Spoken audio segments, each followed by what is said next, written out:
Shalom. First and foremost, I'd like to give all praises and glory and honor to Yahweh, Ba'ashem, Yahweh Shai, Ba'ashem, Kakadash, Barakatham to the elders, Wa'akim, Wa'akwaf, and I say Shalom. This is a sit-down lesson of this recent news article from RT.com as of August the 6th, 2024, and it reads, Houthis ready to act against Israel, according to the media report. It says the military group is reportedly planning substantial operations and following the assassination of their Hamas political leader. It says Yemen's Houthis militants group has vowed to take action against Israel, joining threats from Iran and its allies over the killing of Hamas political chief Ismail Haniyeh, and a Tehran Newsweekly reported on Monday. Tensions in the region has escalated since the assassination of Haniyeh in the Iranian capital last week, and concerns over Tehran's likely retaliation. While Israel has neither confirmed nor denied the responsibility for the killing, it came a day after the small hat state eliminated senior Hezbollah commander Fadad Sarkar in an airstrike on the Lebanese capital Beirut. Prior to that Israel attack Yemen's Houthis controlled port Houthis, killing at least 14 and wounding more than 90, local officials said. It is expected that the Houthis, as well as the Lebanese Hezbollah militant group, could take part in a multi-pronged strike against Israel. Newsweek said, citing that the Houthis Deputy Information Security Nasser Dean Me did not elaborate on the group's involvement in the potential attack, but hinted as a major action ahead.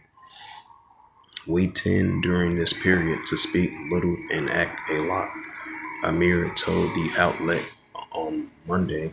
This is what I want the world to understand.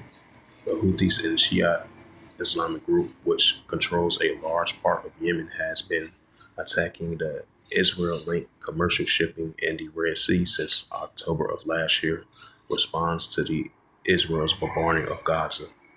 The Yemeni Army's force continues to carry out military operations at various stages of escalations, Houthi spokesman Yahya Saree said in a statement, adding that these operations will not stop until the aggression stops and the siege of the Palestinian people, Gaza, is lifted.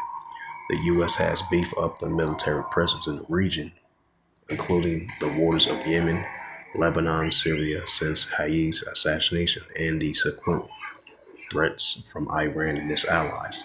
The U.S. military killed Houthi commander and drone expert Hassan Abdul Mastur al-Shabaab in an airstrike in Iraq last week, according to the U.S. and Iraqi defense officials. The al-Shabaab was attending a meeting with the Iraqi militants near Baghdad when the U.S. alleged their local fighters were planning to attack American bases in Iraq. It says bombing the building, the Pentagon claimed it was unaware of who he was until after the strike. It says in a call with Prime Minister Benjamin Netanyahu last week, the U.S. President Joe Biden reaffirmed his commitment to Israel's security and against all threats from Iran, including its proxy groups, Hamas, Hezbollah, and the Houthis, according to Hello, Moto.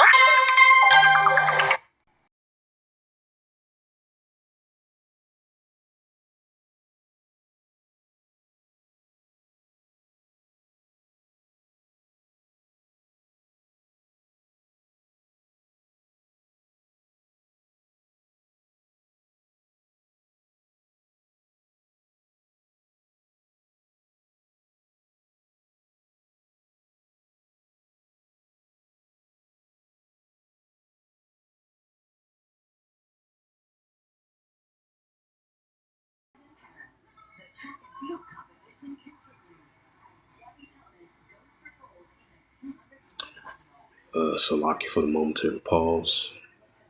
So, back to the sit-down lesson. So I'm gonna bring out a scripture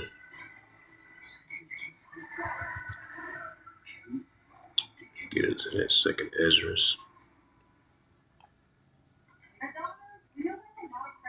And this is the book of second Esdras, chapter 15 and verse 15. For the sword and the destruction draw of 9, one people should stand up and fight against another with swords in their hands. Right, and that's what we're seeing throughout Middle East. Escalations are heating up on both sides, especially between the borders of Lebanon and Israel, the IDF versus Hezbollah, and what's taking place over there in the Red Sea. You got the Houthi rebels over there in Yemen, which is fully controlled by them. The military bases over there going against the coalition forces of the United States and Great Britain and the IDF as well too. But mostly for certain that most target is the IDF, because tensions are heating up on both sides between the Israel Defense Force and Yemen, the Houthi rebels as well too, which is an Iranian-backed group. This is second Esdras 15 verse 15. I'm going to read it again. For the sword and the destruction draw of 9. One people should stand up and fight against another with swords in their hands, because we know the modern day sword is the weapon. Second Esdras 15 verse 16. For there should be sedition among men, which we're seeing right now, especially the whole planet Earth, especially over there in the Middle East, which is Western Asia, invading one another. They should not regard their kings or their princes in the course of their actions standing in power. So with that, hopefully this sit-down lesson was edifying of this recent news article, as the tensions are heating up over there in the Middle East, which is Western Asia, which is an Iranian-backed group, is ready to act against Israel. So with that, hopefully this sit-down lesson was edifying of this recent news article. So with that, I'd like to give all praises and glory and honor to Yahweh Ba'Shem, Yahweh Shai Ba'Shem Karkadash. Barakatham to the elders, Wa'akim, Akwaf. Until next time, I will say Shalom.